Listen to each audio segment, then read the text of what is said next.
Olá a todos, sejam muito bem-vindos a mais um vídeo aqui do nosso canal, e hoje nós vamos falar sobre um tópico extremamente interessante na linguagem de programação R, que é a utilização de loops e condicionais dentro do R. E esses dois tipos de elementos dentro do R são extremamente úteis para as nossas rotinas, para a construção dos nossos algoritmos e principalmente para a automatização de processos. Mas antes de tudo é preciso fazer uma certa contextualização sobre o que é um loop. Um loop é uma estrutura de repetição dentro de qualquer linguagem de programação. Então, qualquer linguagem de programação vai existir estruturas de repetição. Nós temos diversos exemplos. No R, hoje nessa aula, nós vamos falar sobre o for, o while e o repeat. E para iniciar, a gente vai usar como exemplo o for loop. E como o for loop funciona no R? O for loop funciona de uma maneira bem intuitiva. Então, como eu havia dito, loops são estruturas de repetição. São estruturas que permitem a gente repetir uma determinada ação um número pré-estabelecido de vezes. No R, o for loop funciona através do comando for, e a gente vai digitar for, abrir os parênteses e adicionar os nossos argumentos. E como é constituído os argumentos do for loop? O for loop, para o seu funcionamento, a gente precisa inicialmente informar uma variável. Variável essa que vai receber valores ao longo da execução desse for loop. E em seguida a gente vai utilizar o elemento in dentro desse parênteses e a nossa sequência, o nosso intervalo de elementos que a gente vai querer que seja atribuída a nossa variável i. Então, por exemplo, vamos colocar aqui de 1 a 10. Ok?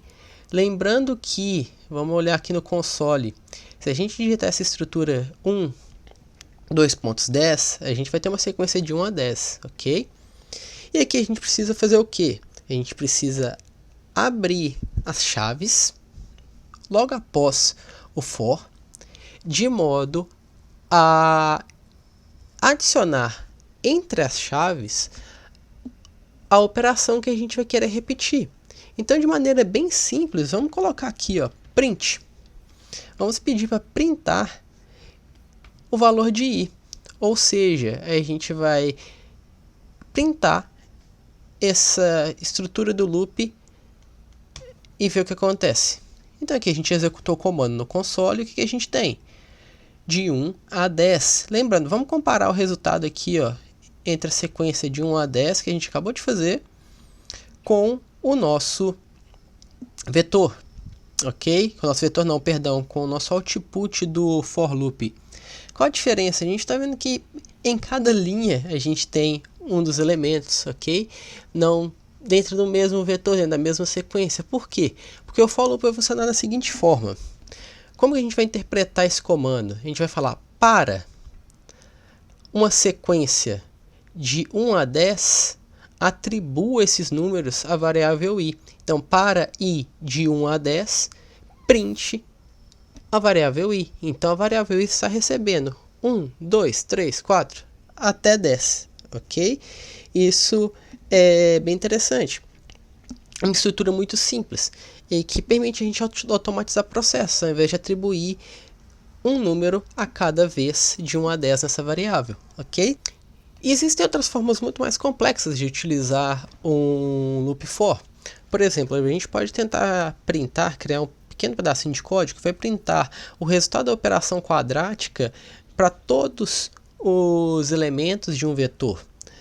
Vamos tentar aqui inicialmente selecionar um vetor aleatório de números contendo 10 números, ok?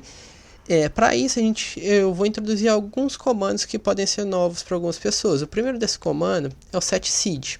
Okay? O setSeed vai permitir que nós obtemos o mesmo conjunto de números aleatórios através da implementação do que se chama de uma semente. Uma semente para iniciar o processo de seleção de números aleatórios. Isso a gente pode entrar em detalhes em outros vídeos, mas números aleatórios em programação, eles não são necessariamente aleatórios, eles vão seguir um padrão para a sua seleção, ok? A gente não predetermina quais são esses números, mas eles seguem um padrão pelo menos para o início da busca. Então, selecionando setseed, todos nós devemos obter o mesmo conjunto de elementos, ok? Então vamos criar o vetor 1, onde a gente vai selecionar 10 números aleatórios através de uma distribuição normal, utilizando a função rnorm do R, ok?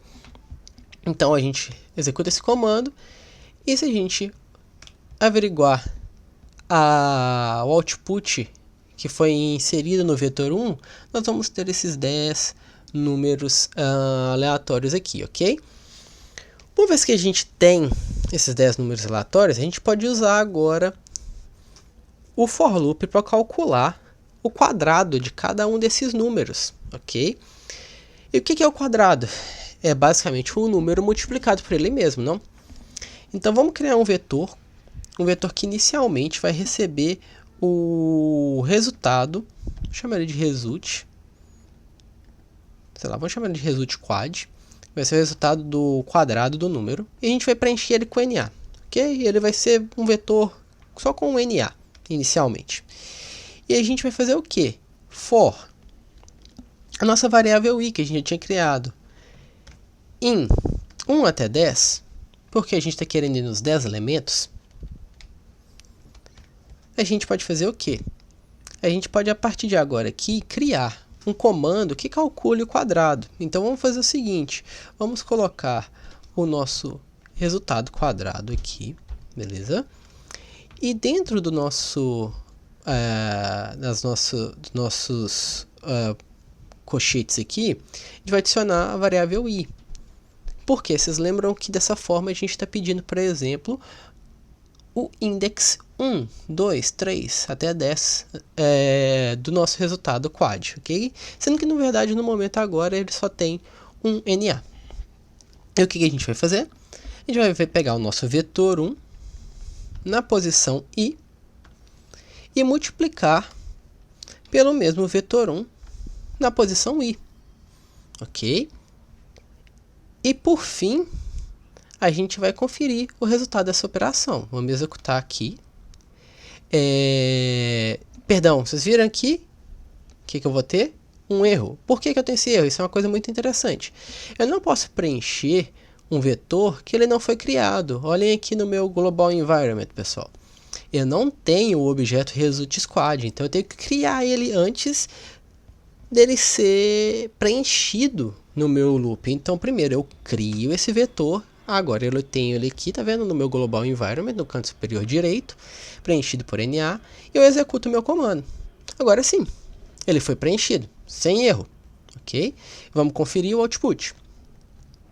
O output de result quad é exatamente esse daqui, ó. Vamos tirar a prova, vamos pegar o primeiro número do meu vetor 1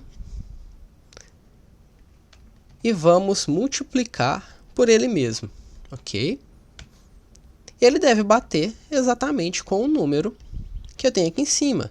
Lembrando, pessoal, aqui eu tenho diferentes casas decimais. Isso é só uma questão de arredondamento entre diferentes tipos de funções, ok?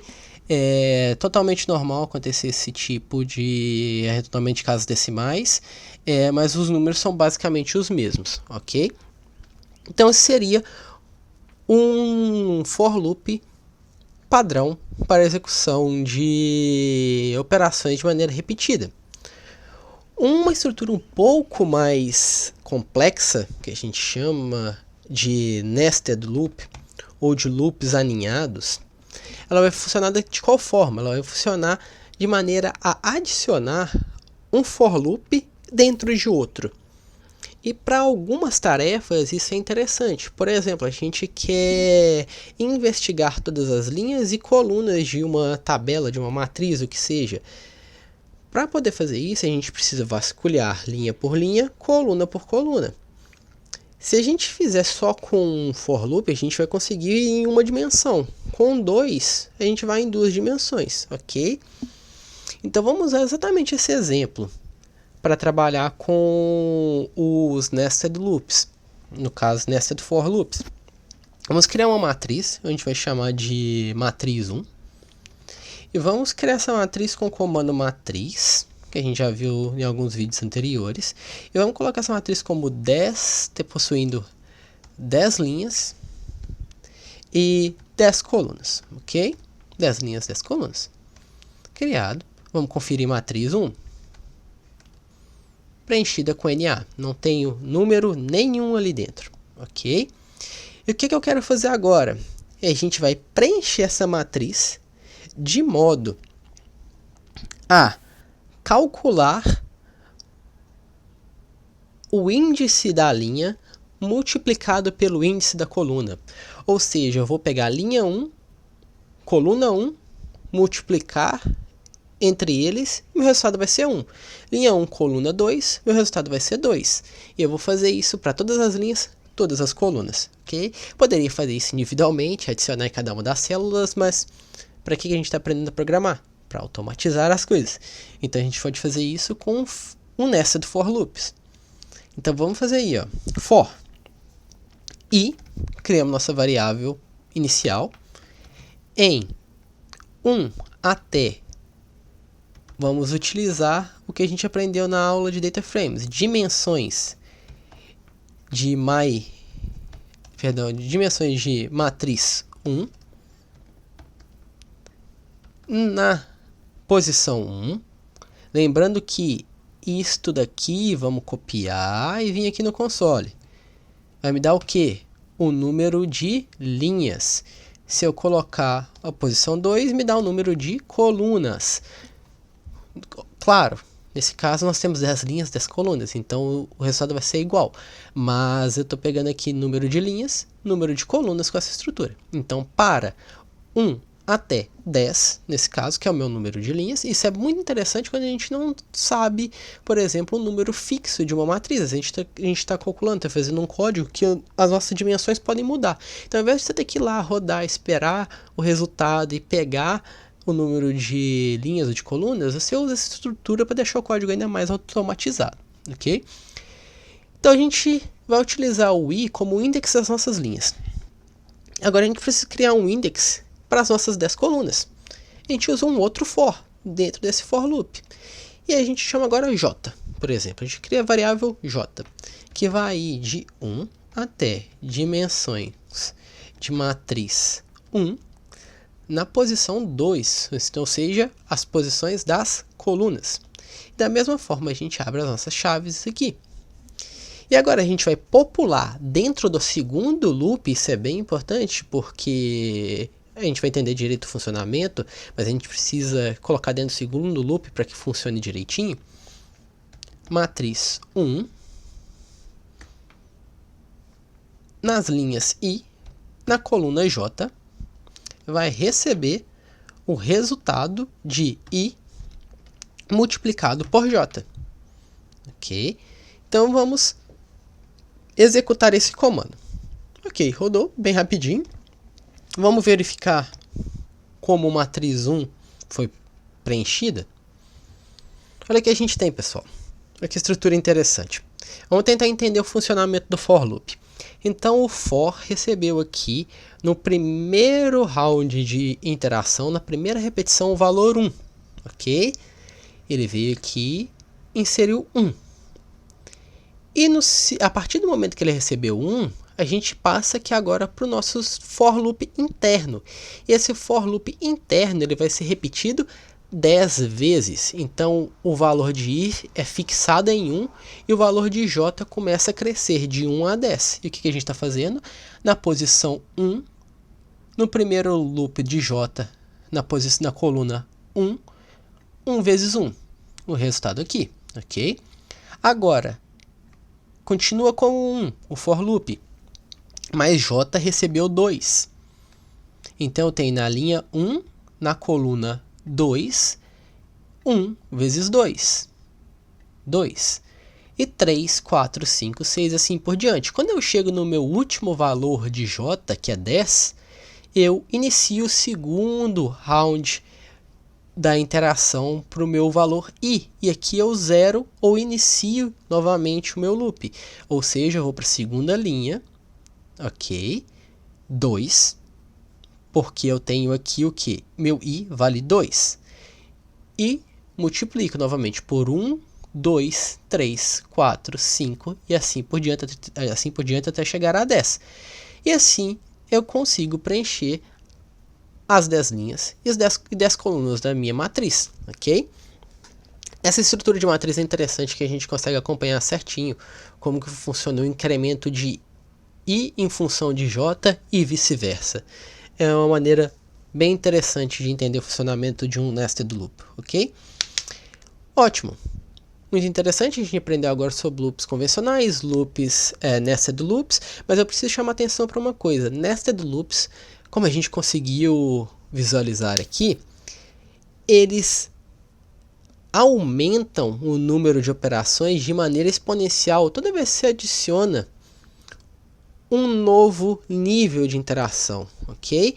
Então aqui, para cada valor em I, eu repito uma operação x vezes referente ao número de vezes que eu tenho no meu segundo loop. Quando eu cresço muito a minha dimensão de dados,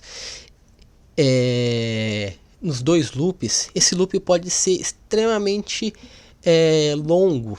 E isso pode não ser muito útil para a gente em alguns procedimentos. Então existem alternativas que a gente pode discutir um pouquinho mais em outro vídeo. Ou se vocês tiverem alguma dúvida, podem utilizar os comentários aqui do vídeo para me perguntar, ok? Antes de a gente passar para a próxima estrutura de repetição, a gente precisa falar de dois elementos muito interessantes, que são o break e o next, que podem ser utilizados em todas as estruturas de repetição que a gente vai falar, ó, o for, o while e o repeat, ok? O break, ele é um pouco mais intuitivo, eu acredito, pelo menos na minha opinião, de se entender,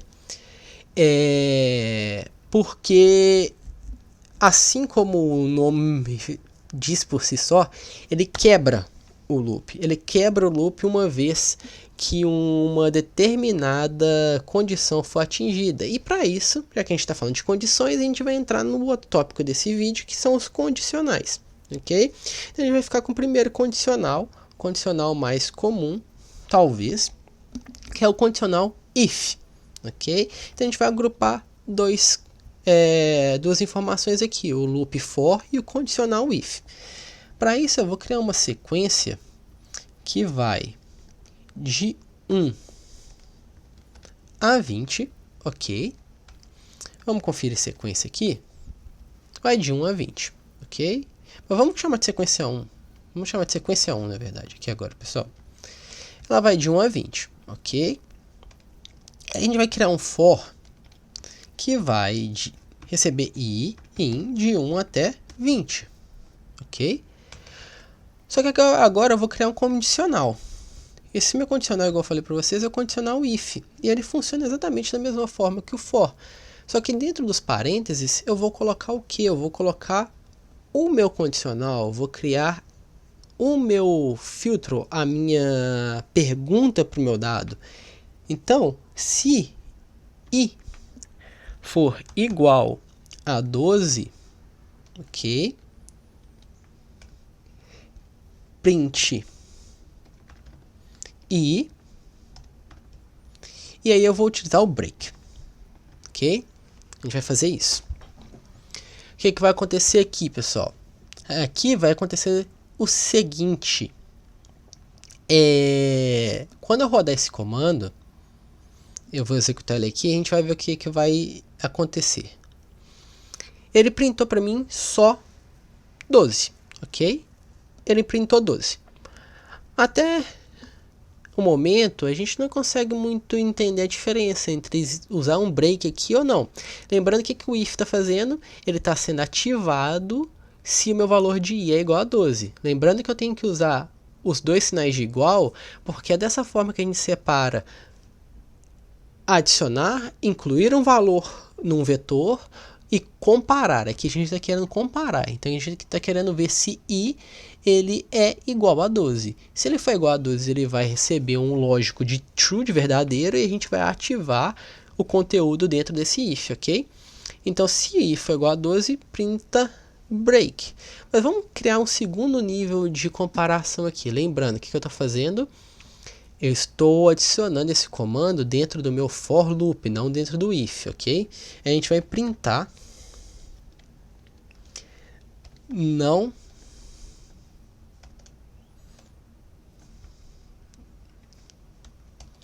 vamos printar não é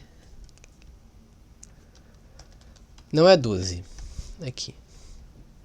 Vamos executar o comando.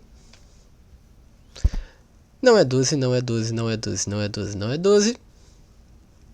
Ok? Até a gente ter 12. E aqui eu paro. Então vamos contar 1, 2, 3, 4, 5, 6, 7, 8, 9, 10, 11, 12.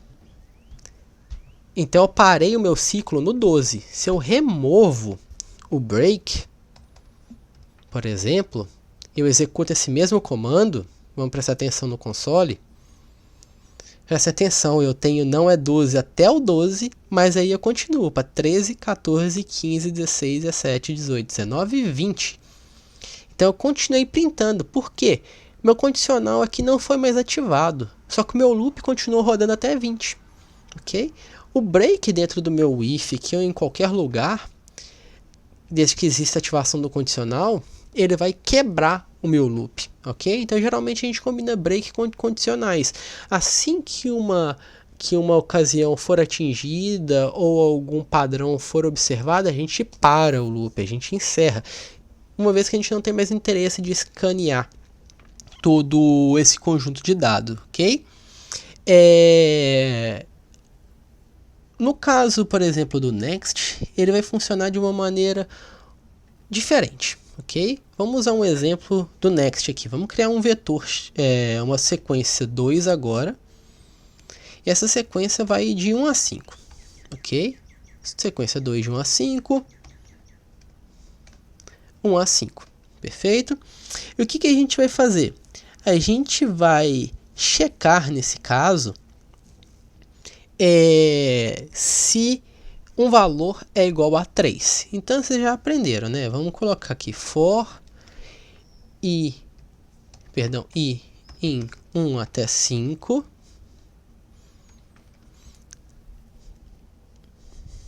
Se if i for igual a 3, eu vou colocar aqui next, ok? E aqui eu vou mandar printar i, prestando atenção que o meu print i está dentro do meu for loop, não está dentro do meu condicional. Eu executando isso, o que eu tenho? 1, 2, 4, 5. O que eu fiz? Eu pulei esse pedaço de código onde meu i era igual a 3 e não executei o que estava aqui dentro, ok? Então eu pulei todo esse pedaço de código onde i era igual a 3 e fui para 4, 5, etc. Isso também é interessante, se a gente quer escanear, por exemplo, conjunto de dados e em uma determinada condição a gente não quer aplicar uma função. Por exemplo, a gente está somando números e se eu atingir um valor específico, por exemplo, um valor negativo, eu não quero calcular raiz quadrada, por exemplo. Então eu pulo os valores negativos, isso seria bem interessante. Lembrando que o for loop também pode funcionar de diferentes maneiras, ok? Ele pode funcionar até mesmo não só com valores numéricos, ele também pode funcionar recebendo atribuições de valores como da classe de caracteres. Então, por exemplo, vamos criar um vetor chamado de nomes, ok? E esse vetor vai receber, novamente, Pablo, como a gente já fez em outros vídeos, César e Isabela. Então, vamos ver aqui nomes. Nomes vai ter Pablo, César e Isabela.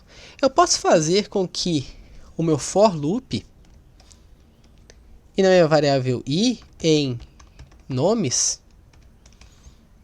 funciona de modo a atribuir os valores dentro de nomes à minha variável i. Vamos printar aqui agora i. Então, lendo esse pedacinho de código, eu tenho para i em nomes, print i. E o que vai acontecer? Eu vou printar Pablo, César e Isabela. Ok? Eu vou ir em cada uma dessas operações e vou printar. Ok? Então a gente falou do primeiro condicional, condicional if. Vamos falar de um outro condicional muito interessante, que é o condicional else. Ok? O else geralmente ele é utilizado em conjunto com o if. Ok? Ele é utilizado em conjunto com o if de modo a agrupar conjuntos de operações ou de filtragem. Então, por exemplo, existe um operador muito interessante que é o operador de módulo, que, por exemplo, vai permitir a gente verificar a presença de números pares e ímpar, ok? Por exemplo, se eu colocar aqui 2 dividido por 2, o meu módulo é 0. Se eu colocar, por exemplo, 3 módulo, na verdade, por 2 aqui, o módulo é 1, ok? Porque eu tenho o resto da minha operação. Então, eu consigo saber se o número é par ou ímpar de uma maneira muito simples. E se eu criar um for loop para averiguar, por exemplo, numa sequência, que eu vou chamar aqui de sequência 3, que vai de 1 até 30, por exemplo. Então, vamos aqui, sequência 3. E eu adicionar o for loop de 1 em... Vamos fazer agora sequência 3, porque já que a gente aprendeu isso, a gente vai querer 1 em sequência 3. Então, todos os números que existem em sequência 3. Eu vou colocar o seguinte. If i dividido, na verdade, o módulo de i por 2 for igual a 0, print par. Aí eu vou adicionar logo aqui, após o if, else, ok? Não precisa adicionar nada, porque o else significa o seguinte: qualquer outra coisa. Se o meu if não for atingido, eu vou executar o próximo comando. No meu caso, como eu só tenho duas situações, ou é par ou é ímpar, eu vou mandar printar ímpar. Ok? Lembrando que aqui a gente tem uma sequência de 1 a 30, então é muito fácil saber o que é par e o que é ímpar, porque eles vão estar intercalados. Ok? Perdão, existe um errinho aqui nesse comando, que é o seguinte, ficou faltando colocar o ímpar entre parênteses, ok, pessoal? Se você não adicionar o ímpar entre parênteses, ele vai entender que eu estava querendo printar o valor de um vetor chamado ímpar, mas na verdade esse vetor não existe, então a gente precisa adicionar o nome. Então, executando esse comando, vamos executar ímpar, vamos agora executar o comando certinho com ímpar entre parênteses. O que eu vou ter?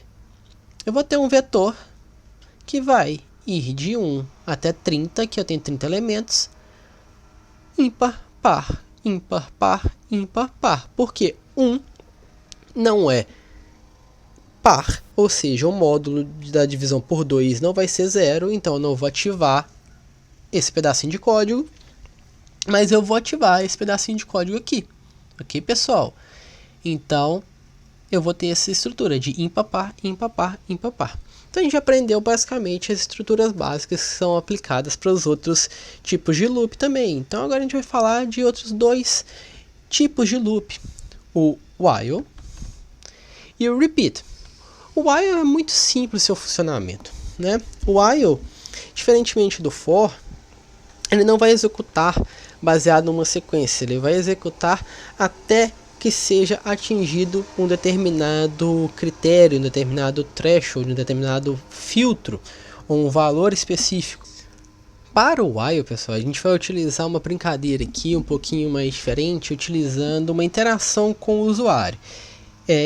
Para isso, a gente vai utilizar uma função que a gente vai criar. Não vamos focar agora no funcionamento desta estrutura específica funções. A gente pode ter um vídeo só para trabalhar como construir funções no R, o que pode tornar até mais fácil a questão de construção, modulação de código. Mas aqui basicamente o que a gente está fazendo é criando uma função que vai se chamar readInteger, e a gente vai pedir para o usuário digitar um número no R, ok? E a resposta dessa função a gente vai jogar aqui, ó, na variável response. E o que eu vou fazer enquanto a minha variável resposta aqui não for igual a 42, lembrando que esse sinal aqui é de diferente, enquanto ela não for igual a 42, eu vou repetir o que está dentro do meu while. Então, como isso vai funcionar? Eu vou aqui adicionar, rodar o comando aqui, um exemplo, utilizando exatamente a minha função e estou convertendo ela para um número inteiro, ok? Se o usuário jogar um número que não seja inteiro, ele vai converter para um número inteiro aqui para gente. E como que vai funcionar? Eu rodando isso, tá vendo? Vai ser printado aqui no meu console exatamente o que eu pedi. Por favor, digite sua pergunta. Se eu adicionar 30, a minha variável resposta aqui, vamos ver, ela vai receber 30, ok? E o while ele vai funcionar da seguinte forma, ele vai repetir o que tiver aqui dentro até o momento que a minha condicional seja atingida. Nesse caso, enquanto a minha resposta for diferente de 42, o meu while vai continuar repetindo isso daqui, ok? Então vamos lá, vamos executar o comando, vamos executar o while. O que aconteceu? Vocês lembram que eu já tinha digitado resposta igual a 30 aqui, né? Ele já me printou então de primeiro momento. Desculpa, sua resposta precisa ser 42. Se eu digitar 20, ele vai me dar o mesmo erro. Se eu digitar 30, o mesmo erro, tá vendo? Ele está repetindo esse comando. Eu só saio desse loop se eu digitar a resposta correta, que é 42. Eu saí do loop. Ok? Então o while ele funciona da seguinte forma, ele executa um conjunto de funções que a gente informa dentro desse loop de maneira repetida até uma determinada condição ser atingida. Já no caso do loop repeat, ele funciona de uma maneira um pouquinho diferente. Qual que é a diferença? Ele vai funcionar de modo que esse código também vai ser executado até o momento que a gente atinja uma determinada condição, mas o código ele vai ser executado pelo menos uma vez, ok? Ou seja, aqui nesse caso do repeat, o que a gente vai fazer? A gente vai utilizar a mesma função que a gente estava executando anteriormente, criando o response.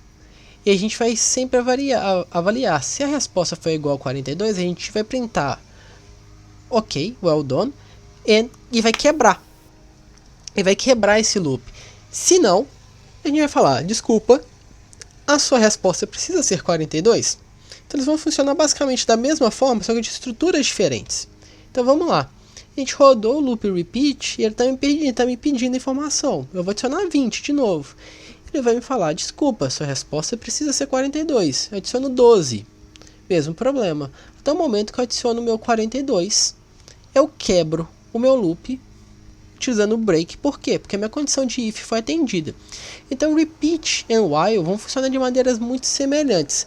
Só que eles vão ter características específicas que vão permitir com que a gente trabalhe com o dado de uma maneira um pouco diferenciada. Às vezes vai atender uma condição, mas não vai ser atendido em outra, ok?